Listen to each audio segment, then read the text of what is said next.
ඔයා කවදා හරි හිතලා තියෙනවද අනිත් හැමෝම ඔයා දිහා බලන් ඉන්නවා කියලා? ඔයාගේ පොඩි හරි වැරද්දක් අල්ලගන්න මුළු ලෝකෙම බලාගෙන ඉන්නවා වගේ ඔයාට දැනෙනවද? ඇත්තටම ඔයා හිතන විදිහයි ඇත්ත ලෝකයයි අතර ලොකු වෙනසක් තියෙනවා.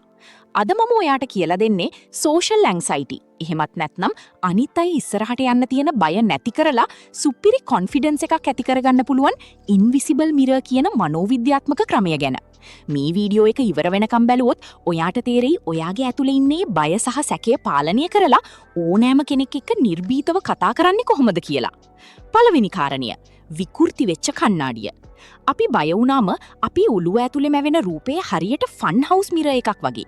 අපි හිතන්නේ අපේ මූණ රතු වෙලා අතපය වෙවුලනවා හැමෝටම පේනවා කියලා. හැබැයි මනෝවිද්‍යාත්මකව ඔප්පු වෙලා තියෙනවා ඔයාට ඇතුළතින් දැනෙන බය පිටතට පේන්නේ හරිම අඩුවෙන් කියලා. ඇත්තටම අනිත් අය ඉන්නේ තමන්ගේ වැඩක් බලාගෙන මිසක් ඔයාගේ වැරදි හොයන්න නෙවෙයි. දෙවෙනි කාරණය invisible mirror ටෙක්නික් එක. මේකයි ක්‍රමය. ඔයා කතා කරන විදිය ෆෝන් එකෙන් වීඩියෝ එකක් කරලා බලන්න. මුලින් ඔයාට ඒක බලන්න අපහසු වෙයි. හැබැයි මේ වීඩියෝ එකේ ඉන්නේ වෙන කෙනෙක් වගේ හිතලා හොඳින් බලන්න.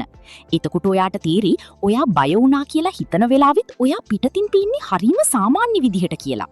මේ invisible mirror එකකින් තමයි ඔයාගේ ඔළුව ඇතුලේ තියෙන වැරදි රූපය මකලා ඇත්ත තීරුම් ගන්න පුළුවන් වෙන්නේ. තුන්වෙනි කාරණය අවධානය පිටතට හරවන්න. ගොඩක් වෙලාවට අපි බය වෙන්නේ අපි අවධානය අපි ඇඟ ඇතුළටම හරවා ගන්න නිසා.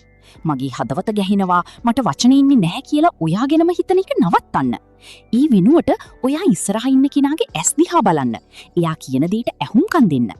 අවධානය ඔයාගෙන් පිටතට හරවනකොට අර බය දැනෙන එක ඉබේම අඩු වෙලා යනවා. හතරවෙනි කාරණය ක්‍රියාව මුලින් හැඟීම පසුව. ඔයා දන්නවද ලෝකයේම හොල්ලපු මහත්මා ගාන්ධි මුල් කාලේ මිනිස්සු ඉස්සරහා කතා කරන්න බැරුව ගොළු වෙච්ච කෙනෙක් කියලා. එයා බය නැති වෙනකම් හිටියේ නැහැ. බය එක්කම වැඩි කළා.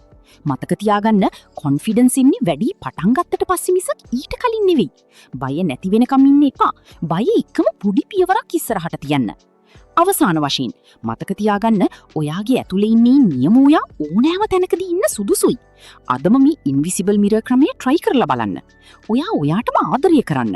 ඔයාගේ දක්ෂතා විශ්වාස කරන්න පටන් ගන්න. මේ වීඩියෝ එක වැදගත් කියලා හිතුණා නම් like එකක් දාන්න, අපේ channel එක subscribe කරන්න. ඔයාට තියෙන ලොකුම social බය මොකක්ද කියලා පහලින් කමෙන්ට් කරන්න. ඊළඟ වීඩියෝ එකකින් හමු වෙමු.